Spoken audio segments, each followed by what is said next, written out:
l'engagement qu'il a pris tambour battant en 2018, 7 ans plus tard, on en est où? L'INSB rappelle qu'écoutez, l'engagement pris, aujourd'hui on est à 10 millions de Camerounais qui vivent avec moins de 1000 francs par jour. Alors, qui est donc plus fallacieux en ce moment-là?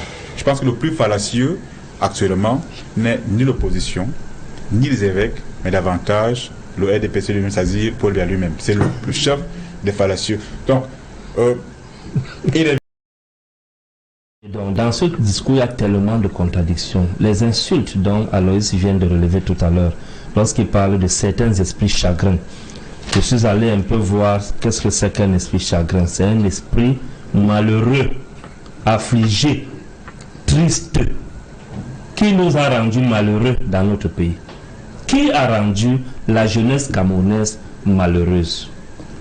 Parce que dans le même discours, il parle avec désolation de l'immigration clandestine, dont l'issue est souvent chaotique. Qui est à l'origine de l'immigration clandestine dans notre pays? Qui? C'est la malgouvernance, c'est la misère, c'est le chômage, c'est l'inflation galopante. C'est ça qui est à l'origine de l'immigration clandestine dans notre pays, où vous avez des jeunes comme Francis Ngannou qui a bravé tout cela et aujourd'hui il est devenu le porte-étendard du même gouvernement qui ne fait rien pour retenir les jeunes et des cerveaux dans notre pays qui s'enfuient tous les jours. Okay. Donc c'est un discours plein de contradictions. Vous me posez le 10 février. Ce discours-là, ces mots-là ne sont pas là pour amuser la foule. C'est des mots qui ont leur destinataire bien précis. C'est des partis d'opposition, certes vrai, mais il ne faut pas perdre de vue que le président veut d'abord s'adresser, régler ses comptes aux évêques. Parce que les évêques lui ont fait la litanie des mots qui minent le Cameroun. Si vous avez le chômage, ça c'est la lettre, le message des évêques qui date du 11, il y a voilà, qui a 25 points, oui. Et nous sommes au niveau du point 18. Le point 18. Voilà, le chômage des jeunes semble sans issue, même celui des diplômés, d'où l'exode massif hors de leur pays. Vous pouvez prendre comme ça, à chaque point des évêques ne manque pas de montrer l'image du pays qui va très mal. Donc la réponse qui vient le 10 février au soir, c'est que pour lui, les gens ont apprécié en écrasante majorité ce qu'il a dit, et pour lui, donc ce que les évêques ont fait est une méconnaissance des avancées que lui, en tant qu'homme politique, s'est évertué à réaliser. Donc le message s'adresse maximalement des esprits chagrins. Donc en fait, oui. Dans l'esprit de Paul Biya, ce sont des évêques qui sont des esprits chagrins. Donc parce que qui n'ont pu esprit chagrin, qui ont pu devoir se focaliser sur le fait que telle ou telle chose n'est pas été ou encore pu être faite faisant.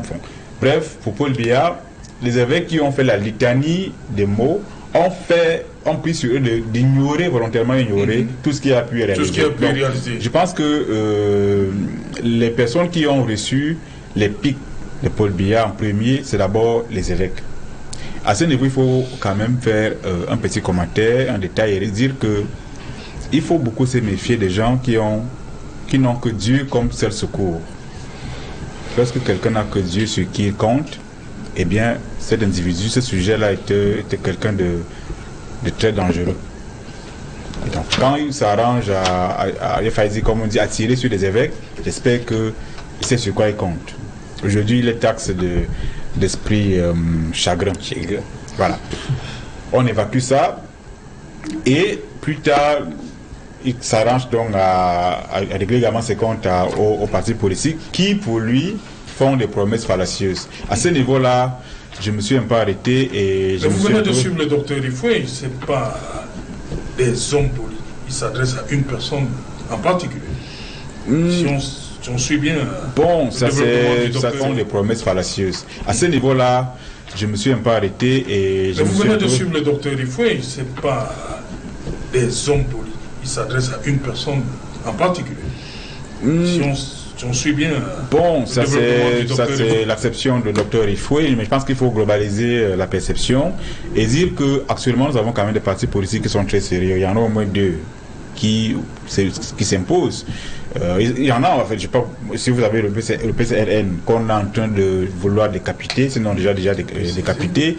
Vous avez également le MP de Hélène Zipan, où également on s'arrange un peu à aller s'aimer la zizanie. Si vous avez également le MLC, qui ont fait beaucoup de problèmes, vous comprenez que c'est dans la logique du président, il est question de discréditer tous ces partis-là pour qu'à la fin, la jeunesse est en face d'elle un seul parti politique qui sera en mesure de lui promettre, de lui assurer même l'emploi, de lui assurer l'accès à l'eau, l'accès à tout ce qu'il faut afin qu'elle ne s'expatrie pas, afin qu'elle ne s'exode pas. Alors, ça c'est la lecture qu'on peut faire de ce discours du président. Maintenant, il faut questionner la pertinence, le sérieux des mots qui viennent de Paul Biya. C'est en ce moment-là que vous comprenez qu'en fait, les mots qu'il reproche, les promesses fallacieuses qu'il a tendance à vouloir reprocher au parti d'en face sont exactement les promesses fallacieuses qu'il a faites lui-même.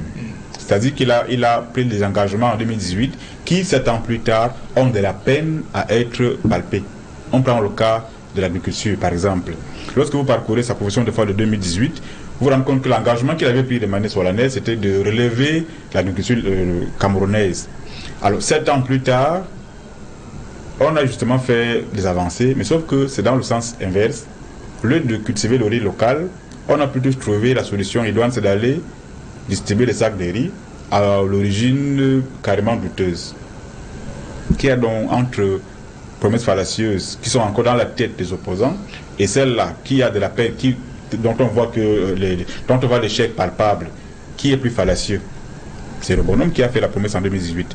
Si vous prenez également le relèvement du pouvoir d'achat, l'engagement qu'il a pris tambour battant en 2018, 7 ans plus tard, on en est où? L'INSB rappelle qu'écoutez, l'engagement pris, aujourd'hui on est à 10 millions de Camerounais qui vivent avec moins de 1000 francs par jour. Alors, entre qui est donc plus fallacieux en ce moment-là? Je pense que le plus fallacieux actuellement n'est ni l'opposition, ni les évêques, mais davantage le RDPC lui-même, c'est-à-dire Paul Biya lui-même. C'est le chef des fallacieux. Donc, il revient donc aux jeunes, au regard de ce qu'on a dégagé là comme lecture, de dire aux jeunes, vous me regardez un peu le constat qu'on a fait, le chômage est palpable. Il a été évoqué, soulevé par les évêques, souligné par les évêques. Il est vécu par chacun de nous. Chacun à son niveau vit le chômage. Quand ce n'est pas de manière directe, c'est de manière indirecte. C'est-à-dire que vous êtes obligé de fraternité aidant, de supporter et des cousins et des frères et parce que en face, on a de la peine à donner vie à l'agriculture. Au lieu de cultiver les champs, on a plutôt cultivé un champ de tracteurs fantômes.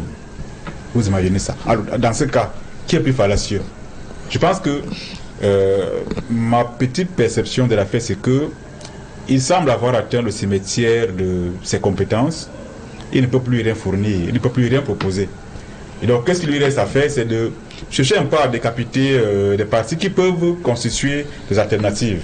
Ça peut être le MLC. Mais il dit qu'il ne faudrait pas que les jeunes tombent dans ces promesses-là, plutôt irréalisables. Non, rien n'est irréalisable. Vous savez, il dit aux jeunes que faites attention. Non. Ils vous promettent des choses qu'ils ne pourront pas réaliser. Tout est possible à un État.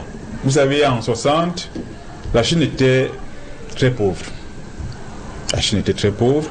Et Mao Zedong avait, déjà en 57, dit aux gens qui écoutaient, si nous voulons nous développer, il faut qu'on agisse sur l'agriculture et l'industrie. Les deux segments sont allés de pair. Et donc, je ne sais pas si les Chinois ont fait des miracles. Donc, je ne sais pas si. Peut-être que lui, quand il parle de projets irréalisables, c'est parce que c'est à son niveau que c'est réalisable. Parce que, bon, je peux concéder cela, il peut être mal entouré. Mais dans cet argument de l'entourage qui serait mal vu ou alors mal capé, je pense que c'est un argument qui est un peu léger. Parce que si vous êtes chef d'État, vous avez intérêt, vous avez l'obligation, même pas intérêt, mais vous avez l'obligation de vérifier ce qui est fait sur le terrain. Mais là, nous avons quelqu'un qui est dans sa tour d'ivoire, qui se contente des rapports, qui attend qu'on vienne lui dire tout est bon, et donc on ne peut pas évoluer. Si donc les jeunes qui nous écoutent aspirent à un mieux-être, il leur revient de passer en revue ce qu'ils ont vécu ces dernières années et de savoir ce qu'il faut faire. Est-ce qu'il faut continuer dans la même logique ou alors on arrête?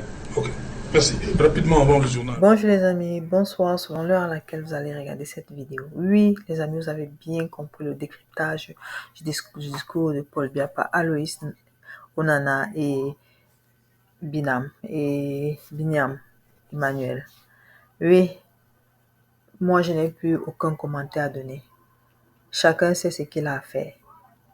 Comme l'a conseillé Aloïs Onana, chacun doit regarder et comprendre si on doit continuer à vivre comme ça ou alors si on doit changer. Parce que on comprend bien que Paul Biya n'a plus rien à nous donner. Merci et bonne journée ou alors bonne soirée. N'oubliez pas de liker, commenter et partager et surtout de vous inscrire sur les listes électorales et le moment venu d'aller voter et suivez vos votes et aussi de contribuer à la cagnotte du professeur Maurice Kamto pour la campagne électorale. Merci.